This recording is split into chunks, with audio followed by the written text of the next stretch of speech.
இப்போ பெரும்பாலானவங்க ஓடுறதில்ல, நடக்கிறாங்க. அப்படின்னா இப்போ ஏன் ஓட மாட்டேன்றாங்க? பெரும்பாலான மக்கள் ஓடுவதில்லை அப்படின்னா ஓட முடியலைன்னு அர்த்தம். நம்ம உடம்பால் ஓட முடியும் அப்படின்னா நம்ம ஓடிடும், அந்த உடம்பு ஓடும். ஒரு சில சந்தர்ப்பங்களில் ஓட ஆரம்பிச்சிடும். அதாவது ஒரு சின்ன வேலைகள் செய்யும்போது ஒரு ஓட்டமும் நடையுமா சிலர் இருப்பாங்க. குடுகுடுன்னு ஓடிட்டு ஒரு வேலையை செய்வாங்க, அப்புறம் நடப்பாங்க. அந்த ஓட்டம் ஏன் ஓடுறாங்கன்னா அவங்களால முடியுது, அதனால் ஓடுறாங்க. அப்போ பெரும்பாலான மக்கள் ஓடுவதில்லையே, ஓட முடியல. அந்தளவுக்கு உடம்புல வெயிட் ஏறிப்போச்சு. அந்த எடை அதிகமானதுனால உடல் பருமன் காரணமாக மனிதர்களால் இப்போ பெரும்பாலான மக்களால் ஓடுறதில்லை. காரணம் ஓட முடியல. அதாவது ஓடணும் அப்படின்னா மனிதர்கள் எல்லோரும் ஒரு ஓட்டமும் நடையுமா வாழணும். அவங்க வாழ்க்கை முறை எப்படி இருக்கும்? இந்த குழந்தைகளை பார்த்திங்களா, ஓட்டமும் நடையுமாவே இருக்கும். எப்போவுமே நடந்தெல்லாம் போக மாட்டாங்க குழந்தைங்க வந்து எப்பவும் ஓடுவாங்க, அப்புறம் நடப்பாங்க. ஒரு கடைக்கு போகணுமா குடுகுடுன்னு ஓடுவாங்க, அது அப்புறம் நடப்பாங்க. ஓடுவாங்க, நடப்பாங்க. களைப்பாக இருந்தால் நடப்பாங்க, உற்சாகமாக இருந்தால் ஓடுவாங்க. களைப்பு இல்லை எதுவும் அப்படின்னா ஓட ஆரம்பிச்சிருவாங்க. இது மாதிரி தான் நம்ம வாழணும் எந்த வயசு வரைக்குமே. அதன் மூலம் நமக்கு என்ன கிடைக்கும் அப்படின்னா நமக்கு உடற்பயிற்சி கிடைச்சிருது. இந்த மாதிரியான ஒரு வாழ்க்கையில் சோம்பேறித்தனமே இருக்குது. நீங்கள் ஓட்டமும் நடையுமா இருக்கீங்கன்னா நீங்கள் தனியாக நடைப்பயிற்சியெல்லாம் செய்ய வேண்டிய அவசியமே இல்லை. தனியாக நடைப்பயிற்சி, உடற்பயிற்சி, ஓட்டப்பயிற்சி அப்படின்னு தனியாக போயிட்டு அது ரொம்ப கஷ்டமான விஷயம். உங்கள் வாழ்க்கையவே நீங்கள் வந்து ஒரு ஓட்டமும் நடையுமாவே வச்சுக்கலாம். அப்போ அதுக்கு தேவை ஒல்லியாக இருக்கணும், உடம்பு ஒல்லியாக இருக்கணும். ஒல்லியாக இருந்தால் மட்டும்தான் நீங்கள் ஆட்டோமேட்டிக்காக ஓட ஆரம்பிச்சிருவீங்க. உங்களால் ஓடாமல் இருக்கவே முடியாது. அப்போ பெரும்பாலான மக்கள் ஏன் ஓடாமல் இருக்காங்கன்னா அவங்களால ஓட முடியல, உடல் பருமன் அதிகரிச்சிருச்சு. உடலோட எடை என்ன அப்படின்னு சொல்லிட்டு அதுக்கான அளவுகள்லாம் இருக்குது. ஆனால் நம்ம தெளிவாக சொல்லணும் அப்படின்னா ஒல்லியாக இருக்கணும். அதுதான் அப்போ தான் மனிதர்கள் ஓட்டமும் நடையுமா இருப்பாங்க. இப்போ கூட யாராவது ரொம்ப அரிதாக தான் ஒல்லியாக இருக்காங்க, அவங்களுடைய வாழ்க்கையை கூட பார்த்திங்கன்னா ஒரு ஓட்டமும் நடையுமா இருப்பாங்க. ஒரு ஓட்டம், ஏன்னா அவங்களால ஓட முடியும். ஓடுறது அவங்களுக்கு ஒரு பெரிய ஓடாமல் இருக்க தான் முடியாது. அந்த உடம்பால் ஓட முடியும். ஓடுவது அதற்கு ரொம்ப எளிதானது. உடம்பு ரொம்ப காற்று போல் இருக்குது, ஒல்லியாக இருக்குது. அப்படிங்கும்போது அந்த உடம்பை தூக்கிட்டு அந்த உடம்பை தூக்கிட்டு அந்த கால்கள் வந்து ஓடாமல் இருக்காது. அதனால் வந்து நம்ம ஓட்டமும் நடையுமா வாழணுன்னா மனிதர்கள் ஒல்லியாக இருக்கணும். அப்போ அந்த ஓட்டமும் நடையுமா வாழும்போதே ஒரு வேலை செய்கிறோம். இப்போ வீட்டுக்கு போகிறோமா, ஓடிட்டு போகலாம். அப்புறம் வந்து கொஞ்சம் தூரம் நடக்கலாம்.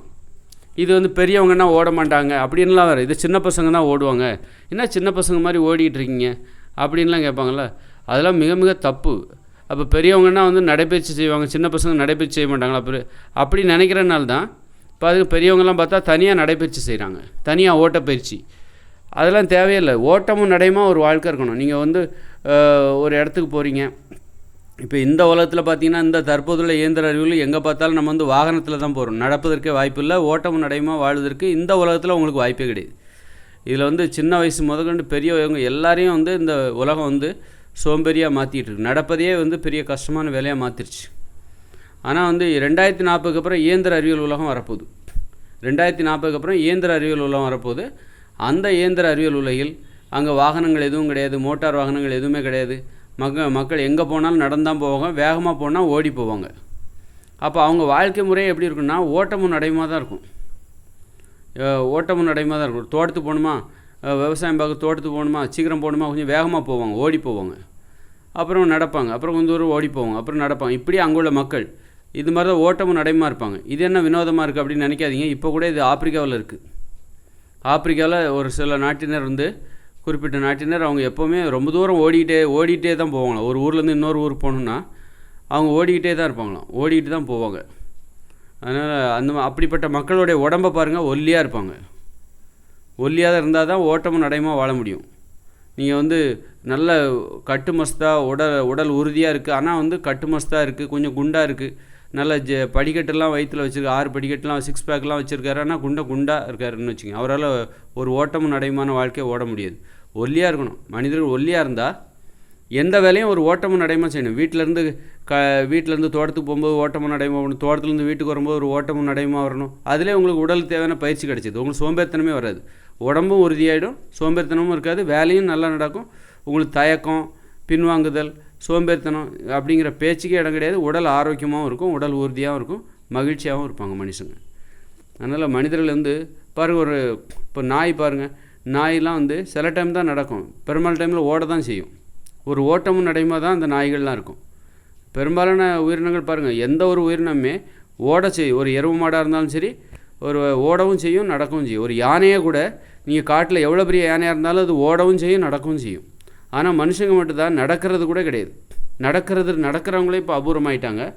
ஓடுறது சுத்தமாக கிடையாது. இப்போ சின்ன வயசில் உள்ளவங்க கூட ஓடுறதே கிடையாது. ஆனால் ஒரு பெரிய யானை கூட காட்டில் வாழ்கிற யானைகள்லாம் ஓடும், நடக்கும். சில இடங்களில் கடந்து போகும்போது அவையெல்லாம் ஓடி தான் போகும். அப்போ அவ்வளோ பெரிய யானைக்கு கூட ஓடுவது என்பது தேவையாக இருக்குது. ஓடுவதன் மூலம் அதற்கு உடற்பயிற்சி, சோம்பேறித்தனம் எதுவுமே இல்லாமல் நல்ல ஆரோக்கியமாக வாழ்வதற்கு அதுதான் ஒரு காரணமாக இருக்குது. மனிதர்களும் அப்படி தான் வாழணும், ஓட்டமும் நடையுமா இருக்கணும். இந்த இயந்திர அறிவியல் நாம் ஏன் ஓடலை? உடல் பருமன் அதிகமாகி போச்சு. உடல் பருமன் அதிகமானதுக்கு என்ன காரணம்? நாம் உண்ணுகிற இந்த உணவு தான். அரிசி, கோதுமை, கேழ்வரகு இது போன்ற உணவுகள் தான். உப்பு போட்டு சமைச்சு சாப்பிட்ற இந்த உணவு இருக்குல்ல, மாமிசம், மீன், பால், தயிர், மோர், முட்டை, இந்த உணவுகள் தான் உடம்பை வந்து பருத்து போனது காரணம். அதான் உடல் பருமன் ஏற்படுவதற்கு இந்த உணவுகள் தான் காரணம். 2040 அப்புறம் நமக்கு உப்பெல்லாம் கிடைக்காது, வியாபாரம், பணம் எதுவுமே கிடையாது. இந்த இயந்திர அறிவுகளுமே செயலிழந்துடும். உங்களுக்கு அரிசியெல்லாம் கிடைக்காது. அரிசியெல்லாம் யாரும் அங்கே உற்பத்தி பண்ண மாட்டாங்க. அவங்க எளிதான விவசாயம் தான் செய்வாங்க.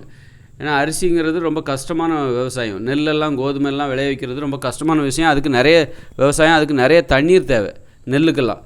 2040 அப்புறம் உங்களுக்கு மின்சாரமே கிடையாது. இந்த இயந்திர அறிவுகளுமே செயலிழந்துடும். மின்சாரம் கிடையாது, பணம், வியாபாரம் எதுவுமே கிடையாது. அப்படி இருக்கும்போது இந்த தொழிற்சாலைகள் எதுவுமே கிடையாது, மோட்டார் வாகனங்கள் எதுவுமே உங்களுக்கு இருக்காது. அப்போ உங்களுக்கு நெல்லெல்லாம் விவசாயம் பண்ண முடியாது. விவசாயம் பண்ணுறது கஷ்டம். பம்பு செட்டு கூட அங்கே கிடையாது. கரண்ட் இல்லாதனால பம்பு செட்டும் கிடையாது. பம்பு செட்டும் அது ஒரு இயந்திரம், அதுவும் உங்களுக்கு இல்லாதனால உங்களால் நெல்லை வந்து விவசாயம் பண்ண முடியாது. ஏன்னா நெல்லை விவசாயம் பண்ணணுன்னா வயல் வெளியில் எப்போவும் தண்ணி நிரம்பி இருக்கணும். பம்பு செட்டு இருக்கிறனால தான் இன்றைக்கி தமிழ்நாட்டில் பெரும்பாலான இடங்கள் நெல் விளைய வைக்கப்படுதுன்னா பம்பு செட்டை நம்பி தான். பம்பு செட்டு மட்டும் இல்லைன்னு வச்சுக்கோங்களேன், நெல்லை விளைய வைக்க முடியாது. நெல்லை விளைவிப்பதற்கு ஏத்தம் இறைச்சி யாரும் வயலில் நீரை நிறச்சி யாரெல்லாம் நெல்லை வந்து யாரும் கஷ்டப்பட்டு இனிமே வர காலங்கள்லாம் விவசாயம் பார்க்க மாட்டாங்க. இனிமே வர காலங்களில் மனிதர்கள் முரட்டுத்தனமான உடல் உழைப்பில் ஈடுபட மாட்டாங்க. அதாவது இனி வரும் காலங்கள்னால் 2040 அப்புறம் இந்த இயந்திர அறிவுகளும் செயலிழந்துடும். மின்சாரம்லாம் இருக்காது, தொழிற்சாலைகள் எல்லாமே அவ்வளோதான் செயலிழந்துடும். அதன் பிறகு மக்கள் உடல் உழைப்பை அடிப்படையாக கொண்டு தான் வாழ்வாங்க. அப்படியே இருந்தால் கூட அவங்க கஷ்டமான வேலைகளை செய்ய மாட்டாங்க, முரட்டுத்தனமான வேலைகளை செய்ய மாட்டாங்க, மூட்டை தூக்குறது இந்த மாதிரியான வேலைகள்லாம் செய்ய மாட்டாங்க. எளிதாக இருக்கணும். உடல் உழைப்பை அடிப்படையாக கொண்டது. அங்கே வந்து இயந்திரங்கள், மோட்டார் வாகனங்கள் எதுவுமே கிடையாது. இருந்தாலும் பம்பு செட்டு கிடையாது. அதுக்காக வந்து ஏத்தம் இறைச்சி கஷ்டப்பட்டு தண்ணி இறைச்சி அது மாதிரி ஒரு அடிமை போல் இனிமே பிறக்கிற பசங்க வந்து உழைக்க மாட்டாங்க. எளிதாக இருக்கணும். வாழ்க்கையை எப்படி எளிதாக வாழலாம் அப்படின்னு தான் யோசிப்பாங்க. அவங்களோட சிந்தனையே எப்படின்னா, எப்படி எளிதாக வாழலாம், முரட்டுத்தனமாக ஒரு அடிமையை போல் உழைக்காமல். எதுக்கு நம்ம மனுஷங்களாக பிறந்ததுக்கு இந்த மாதிரி முரட்டுத்தனமாக உழைக்கிறக்காவா? ஒரு ஆடு மாடு பாருங்கள், ஏதாவது அது போக்கில் ஆடு மாடுகளை விட்டு பாருங்கள், அது வந்து எப்படி வாழுது? புல்லை திங்குது, உட்காருது, எந்திக்குது, நடக்குது, ஓடுது, அவ்வளோதான் அதோட வாழ்க்கை. எங்கேயா மனுஷங்களை மாதிரி முரட்டுத்தனமாக உழைக்குது. அப்போ மனுஷங்களாக பிறந்ததுக்கு இதெல்லாம் தண்டையா? இது முரட்டுத்தனமாக ஒரு அடிமையை போல் உழைக்கிறது, மூட்டை தூக்குறது, இதிலெல்லாம் என்ன தண்டனையாக என்ன? அப்போ அதனால் மனிதர்கள் வந்து இப்போ எப்படி வாழ்கிறாங்க? இந்த இயந்திர அறிவியல் உலகில் மனிதர்கள் எப்படி வாழ்கிறாங்க? எளிதாக வாழணும்னு பார்க்குறாங்க. எந்த ஒரு வேலையும் இயந்திரத்தை வச்சு செய்யணும்னு பார்க்குறாங்க. மனுஷங்க எதுவும் செய்யாமல் இப்போ மூட்டை தூக்குறதா, அதுக்கும் இயந்திரங்கள்லாம் வந்துருச்சு. அப்போ மூட்டை தூக்க வேண்டிய அவசியமும் இப்போ மனிதர்களுக்கு இல்லை. இப்படியே மனுஷங்க வந்து முரட்டுத்தனமாக வேலை பார்க்கக்கூடாது. அதுக்கு தான் இந்த கண்டுபிடிப்புகள், நிறைய கண்டுபிடிச்சு கடைசியில் மனிதர்கள் வந்து இப்போ பெரும்பாலான மனிதர்கள் முரட்டுத்தனமாக வேலை பார்க்குறதில்ல. முன்னாடிலாம் கலப்பை பிடிச்சி ஏர் உழுதுகிட்டு இருந்தாங்க. காலையிலேருந்து மத்தியானம் வரைக்கும் உழுதுகிட்டே இருப்பாங்க. ஒரு வயலை சுற்றி உழுதுகிட்டே இருப்பாங்க. இன்றைக்கி பார்த்தா டிராக்டர் வந்துருச்சு. அப்போ அதுலேருந்து மனிதர்கள் ஓய்வு கிடச்சிருச்சு. இப்போ சரி 2040 இந்த உலகம் செயலிழந்த பிறகு திரும்ப வந்து கலப்பை பிடிச்சி ஏர் விடுவாங்கன்னு நினைக்கிறீங்களா? விட மாட்டாங்க. ஏன்னா உட்காந்து பழகிட்டாங்க, சும்மா இருந்து பழகிட்டாங்க அப்புறம் அதில் ஒரு சுகம் இருக்குது, அது நல்லாவும் இருக்குது. முரட்டுத்தனமாக உடல் உழைப்பது அவ்வளோ நல்லது கிடையாது. அது வந்து மனுஷங்களை வந்து மனிதத்தன்மை இல்லாமல் ஆக்கிடும். இயந்திரத்தை போல் மாற்றிவிடும்போது முரட்டுத்தனமாக உழைக்கும்போது என்ன ஆகும் அப்படின்னா, ஆண்களுக்கு பெண்களுக்கும் ஒப்பிட்டு பார்ப்பாங்க. ஏன் முரட்டுத்தனமாக உழைக்கிறனால தான் பெண்கள் அடிமைப்படுத்தப்பட்டார்கள். பெண்களை வந்து தாழ்வாக நினைக்கிற காரணம் என்னது? ஆண்கள் வந்து முரட்டுத்தனமாக உழைக்கிறாங்க. அப்படி உழைக்கும்போது யார் பெரியவர், ஆண்களா பெண்களா அப்படின்னு பெரியவராகும்போது ஆண்கள் தான். ஏன்னா வயல்வெளியில் கஷ்டப்பட்டு முரட்டுத்தனமாக வேலை பார்த்து ரொம்ப முரட்டுத்தனமாக மூட்டை தூக்கி இந்த குடும்பத்தை காப்பாற்றுறாரு. ஆமாம், அப்போ ஆம்பளைங்க தான் பெரிய ஆள் அப்படிங்கிற மாதிரி. அதனால தான் வந்து அப்போ சரி முரட்டுத்தனமாகவே வேலை பார்க்கல அப்படின்னா எளிமையாக இருக்காங்க. அதாவது ரொம்ப எளிதான வேலைகள், பெண்களால் செய்ய முடிந்த வேலைகளை தான் ஆண்கள் செய்யணும். அப்போ தான் வந்து பெண்கள் வந்து ஆண்களோடு தங்களை ஒப்பிட்டு பார்த்து நாம் ஒன்றும் தாழ்வானவங்க கிடையாது அப்படிங்கிற எண்ணம் வந்து பெண்களுக்கு ஏற்படும். முரட்டுத்தனமாக வேலை பார்க்கும்போது பெண்கள் வந்து ஆண்களோடு தங்களை ஒப்பிட்டு பார்த்து, ஆண்களை விட நம்ம ரொம்ப கீழானவங்க தான், ஆண்கள் தான் பாவம் ரொம்ப கஷ்டப்பட்டு இந்த குடும்பத்தை காப்பாற்றுறாங்க அப்படிங்கிற அந்த ஒப்பீடு வரும். அதனால் ஒரு ஆண்கள் எப்போவுமே தாழ்வாக இருக்கணும், பெண்கள் எப்போவுமே உயர்வான இடத்துல இருக்கணும். பெண்களை வியந்து பார்க்கணும். அப்படின்னா பெண்கள் செய்கிற வேலையை தான் ஆண்கள் செய்யணும். பெண்களால் செய்ய முடியாத வேலையை ஆண்கள் செய்யக்கூடாது. உதாரணத்துக்கு வந்து ஒரு தென்னை மரம் ஏறணும், பனைமரம் ஏறணும். பெண்கள் என்ன நினைக்கணும் அப்படின்னா, ஆண்களை விட்டு இதை ஏறி அந்த பனைமரத்தில் இருக்கிற பயணி அல்லது கல்லெல்லாம் இறக்கி குடிச்சிடலாம், பனம்பழத்தை பறிச்சிடலாம் அப்படின்னு ஆண்களை ஒரு அடிமையாக நினச்சிடக்கூடாது. உங்களால் முடியாத வேலையை ஆண்களை வச்சு செய்யக்கூடாது. அப்படி செய்யணும்னு நினச்சிங்கன்னா என்ன ஆகும் அப்படின்னா, ஆண்கள் கஷ்டப்பட்டு அந்த பனைமரத்தில் ஏறி பெண்களால் செய்ய முடியாத வேலைகள்லாம் செய்யும்போது, அப்போ பெண்களை விட நாம் தான் வலிமையானவர்கள், நாம் இருந்தால் தான் சில வேலைகள் நடக்கும் அப்படிங்கிற நினைக்கும்போது அவன் பெண்களை பார்க்கும்போது உயர்வாக நினைக்க மாட்டான், கீழே தான் நினைப்பான், தனக்கு கீழே தான் இருக்கணும் அப்படின்னு நினைப்பான். அதனால் பெண்கள் உயர்வான இடத்துல இருக்கணும் அப்படின்னா பெண்கள் வந்து பெண்கள்னால் பெரியவர்கள் என்று பொருள், ஆண்கள்னால் குழந்தைகள் என்று பொருள். இயற்கை விதிமுறைப்படி பெண்கள்னால் பெரியவர்கள், ஆண்கள்னால் குழந்தைகள் என்று பொருள். அப்போ அப்படின்னா ஆண்களை வந்து எப்படி அவங்க வந்து, ஆனால் ஆண்கள்னால் யாருன்னா பெண்களுக்கு உதவியாளர்கள். பெண்கள்னால் தலைமை பொறுப்பு வகிக்க, குடும்பத்திற்கு தலைவி பெண்கள் தான். தலைமைன்னா ஒருத்தர் தான், குடும்ப தலைவன் கிடையாது ஆண், குடும்ப காவலன்.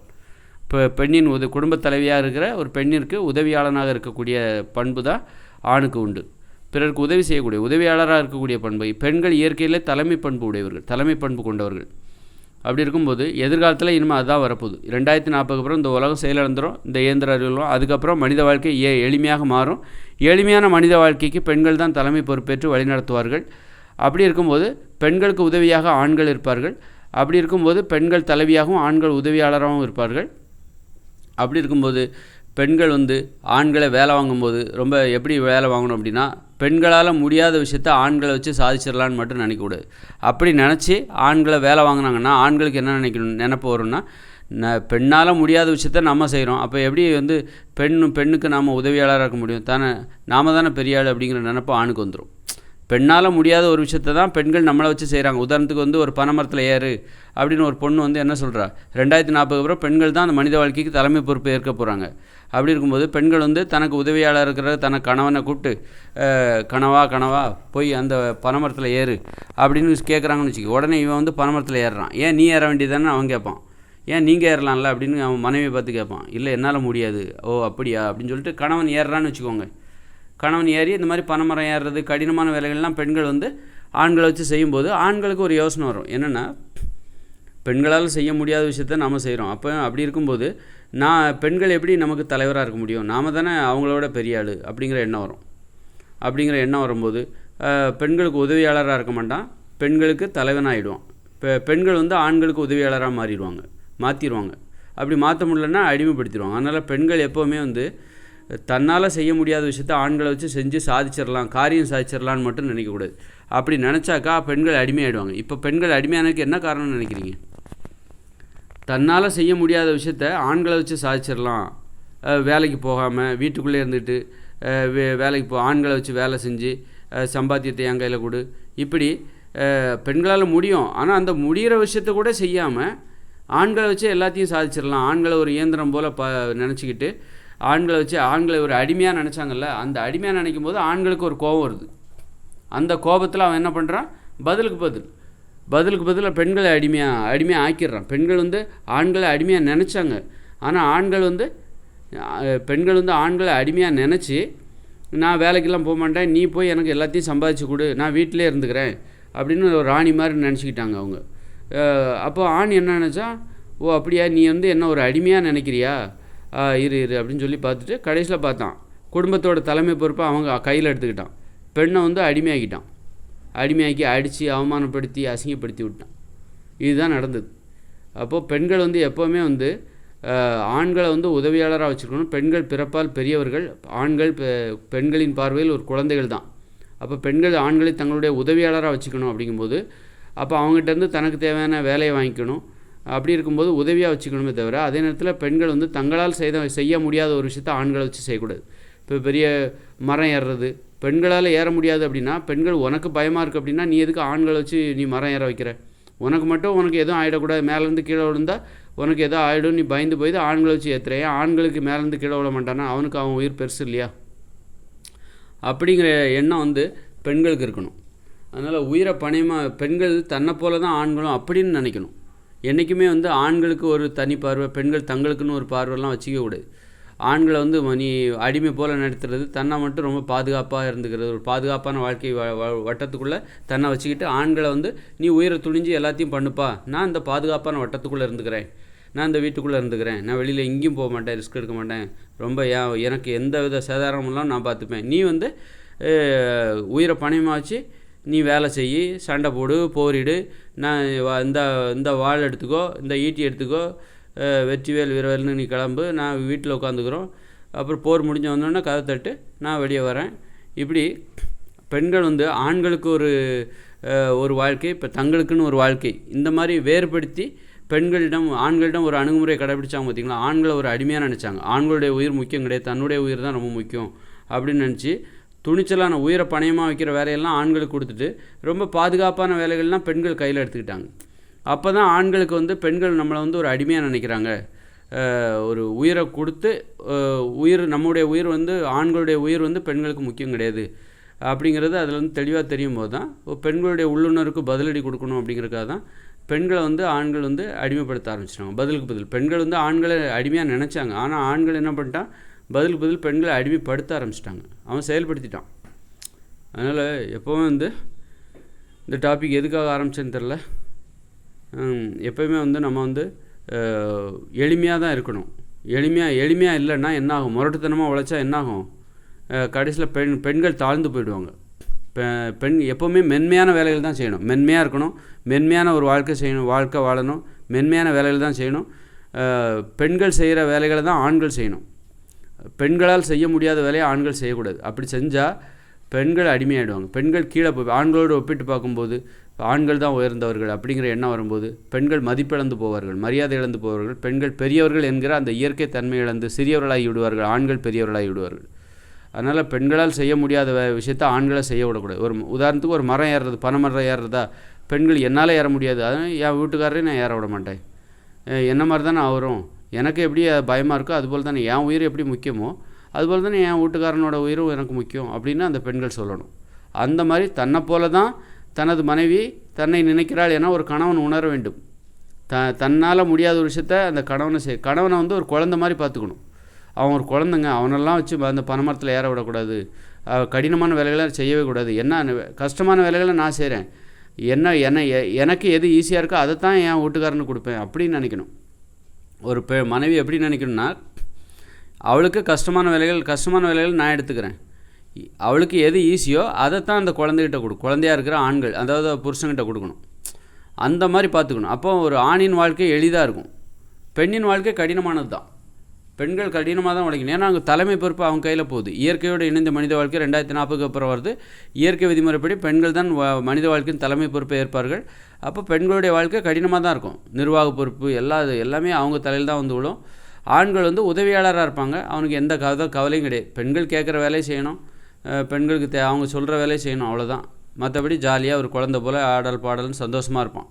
ஆண்களை சந்தோஷமாக வச்சுருக்கணும். அதே நேரத்தில் ஆண்களை அடிமைப்படுத்த ஆரம்பித்தா பெண்கள் அடிமையாகி விடுவார்கள். தங்களால் செய்ய முடியாத ஒரு வேலையை ஆண்களை வைத்து செய்து விடலாம் என நினைத்து விடக்கூடாது. பெண்களால் செய்ய முடியாத வேலையை ஆண்களை வச்சு செஞ்சு காரியம் சாதிச்சிடலாம் அப்படின்னு நினச்சா பெண்கள் அடிமையாகி விடுவார்கள். அதுக்கு என்ன சாட்சி, அது எப்படி சாத்தியம் அப்படின்னா, இப்போ இந்த உலகத்தில் பெண்கள் ஏன் அடிமையானாங்க, தன்னால் முடியாத காரியத்தை ஆண்களை வச்சு சாதிக்கணும்னு நினச்சாங்க.